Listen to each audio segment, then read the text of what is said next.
साथियों अस्सलाम वालेकुम, जय हिंद। साथियों मैं हूं आपका भाई कमांडो हिदायत खान। साथियों मेरे गांव से मेरे छोटे भाई परिवार से मोहल्ले से बिलोंग करते हैं भाई साजिद खान। साथियों अगर मैं आपसे कहूं कि अगर एजुकेशन के बारे में, जो मैं बार बार चिल्ला के कहता हूं, गांव चंदेनी एजुकेशन में इंशाअल्लाह मेवात के अंदर सबसे आगे है और हकीकत है भी, क्योंकि मेरे गांव के अंदर करीबन 350 टीचर्स हैं, मतलब मुलाजिम है 350 करीब। तो मैं यही कहूंगा साथियों, मैं रूबरू करूंगा अपने भाई साजिद से रूबरू कराता हूं आप लोगों को। साजिद भाई है, खुद बताएंगे, एक वेल एजुकेटेड पर्सन है जो एक इंजीनियरिंग लाइन से जुड़े हुए हैं और अब करीबन इस छोटी सी उम्र में मुझे लगता है 8वीं या 10वीं नौकरी है और हर स्टेप पे बढ़ते हुए जा रहे हैं। तो साथियों खुद साजिद भाई अपनी जबान से रूबरू करेंगे इंशाल्लाह। साजिद भाई आप बताएं, आपका बेसिकली स्टार्ट कहां से शुरू हुआ और अभी फिलहाल किस लेवल पे, किस कंपटीशन पे है अभी फिलहाल? मेरा नाम साजिद है और मैं चंदेनी गांव से बिलोंग करता हूं और हम दो भाई हैं। बड़ा भाई मेरा टीचर है जो इंग्लिश का लेक्चरर है।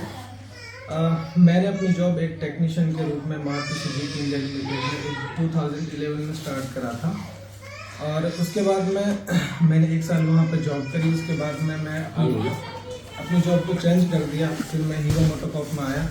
उसके बाद मैंने जॉब के साथ अपनी पढ़ाई शुरू करी और मैंने इंजीनियरिंग लाइन में आया।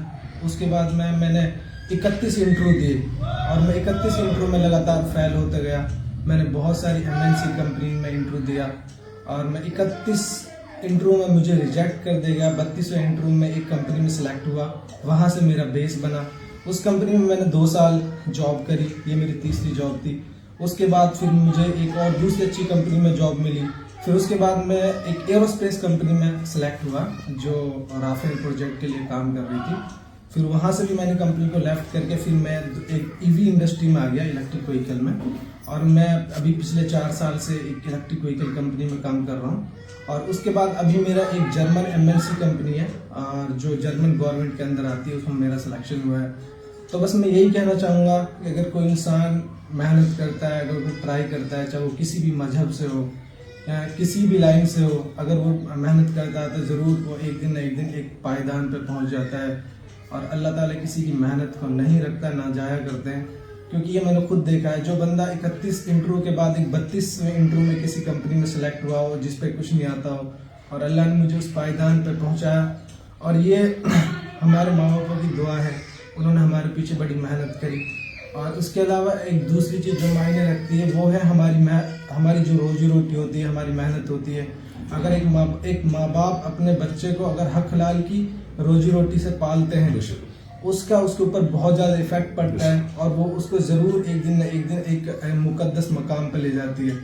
तो मैं यही कहता हूँ सभी मेवात वासियों को और सभी चंदेनी वासियों को कि हमारी जो मेहनत है वो हमें अपने हिसाब से करनी चाहिए और वो जरूर एक दिन हम एक मुकाम पर ले जाते हैं और हाँ, वो एक जरूर मुकाम पर ले जाती है। और मेहनत करो, आगे बढ़ो, तभी तो हमारा जो एरिया है तरक्की करेगा जब हम एजुकेशन लाइन से आगे जाते हैं। तो मैं अभी पढ़ रहा था, एक बहुत वाहियात मुल्क है जिसका नाम लेना मैं पसंद नहीं करूँगा, कि वो एक छोटे से, अपनी तादाद में छोटे से थे, उनकी जो पॉपुलेशन थी बहुत कम थी, बट उन्होंने अपनी काबिलियत के दम पे अपने मुल्क को आगे बढ़ाया।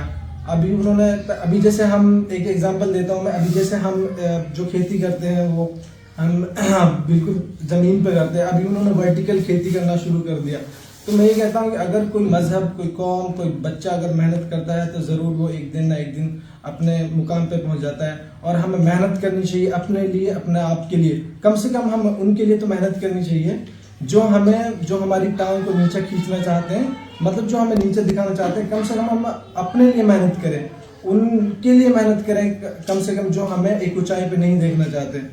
तो ये बस एक मोटिवेशनल, मैंने बताया, एक मोटिवेशनल टाइप से मैं इंट्रो दे रहा हूँ। ये शो ऑफ के लिए नहीं है बिल्कुल भी है, और हम मोटिव रहते हैं तो इंशाल्लाह हम ज़रूर एक मुकाम पे पहुँचते हैं। ठीक है, जय हिंद, जय भारत। साथियों मैं इसमें ये भी ऐड करना चाहूँगा, आप लोगों को बताना चाहूँगा, आप लोग सोच रहे होंगे कि ये कौन आ गया, कोई कट गई रिकॉर्डिंग। साथियों मैं बताना चाहता हूं कि जो नौजवान है ये किसी मुलाजिम का बेटा नहीं, किसी बड़े बिजनेसमैन का बेटा नहीं है। मैं बता दूं ये एग्जाम्पल है, क्योंकि एक हक हलाल की रोजी खाई है, जिस तरह नौजवान ने कहा है, रोजी रोटी का असर होता है। साथियों इनके फादर राजमिस्त्री हैं, बहुत टॉप लेवल के, एक राजमिस्त्री का बेटा है। आप सोचोगे कि उन्होंने अपनी कड़ी मेहनत और ईमानदारी से, लगन से, माँ हाउसवाइफ है और पढ़ाया, ऐसा नहीं कोई कारोबार है, कोई अलग से बिजनेस है, एक अच्छी एजुकेशन दी और एक अच्छी तरबियत दी। मुझे उम्मीद है कि मुकाम अभी और बढ़ेगा इंशाल्लाह, क्योंकि नई उम्र है साजिद भाई की। और मैं एज ए मोटिवेशन के तौर पे ही मैं भाई से कहूंगा, मैं हमेशा नौजवानों को मनोबल और मोटिवेशन बढ़ाना चाहता हूं और कहना चाहता हूं साजिद भाई आप इसी तरह आगे मेहनत करते रहें और आगे मुकाम हासिल करते रहें। एक दिन अपने गांव, देश, सबका नाम रोशन करोगे इंशाल्लाह, ऐसा मुझे उम्मीद है। और मैं पूरे मेवात के नौजवानों से कहना चाहता हूं साथियों, एजुकेशन में आगे बढ़ो, एजुकेशन की तरफ मुतवज्जा हो जाओ, क्योंकि अपनी कलम से अपनी तकदीर लिखना शुरू कर दो। साथियों जिस दिन कलम की ताकत तुम्हें एहसास हो जाएगी, उस दिन आगे बढ़ जाएगा मेरा मेवात। मेरा पढ़ेगा मेवात तो आगे बढ़ेगा मेवात, इसी नारे के साथ मैं चाहता हूं मेवात वासियों, हम एजुकेशन में क्रांति लाना चाहते हैं। मैं एग्जाम्पल आपके तौर पर आज भाई को दिया है, क्योंकि भाई खुसूसन मिलने के लिए आया था, कि मोटिवेशनल तरीके से, ऐसा कोई मकसद नहीं था किसी चीज को लेकर। मैं बड़ा खुश हुआ, क्योंकि जहां कंपनी में काम करते हुए नियर बाई लोगों से बातचीत हुई होगी, तो भाई कह रहे हैं कि वहां भी आपका कमांडो भाई आपको बड़े प्यार से लोग नाम लेते हैं, तो वही चीज डिस्कस हो रही थी। तो मैं बोला मैंने ये इज्जत कमाई है इंशाल्लाह। तो एजुकेशन से आप बहुत बड़ी इज्जत कमा सकते हो और बहुत बड़े मुकाम में पहुंचकर मुस्तकबिल की किस्मत लिख सकते हो, नौजवान पीढ़ी का तकदीर बदल सकते हो और खुद अपनी तो बदलते ही बदलते हो। अस्सलाम वालेकुम, जय हिंद साथियों। पढ़ेगा मेवात तो आगे बढ़ेगा मेवात।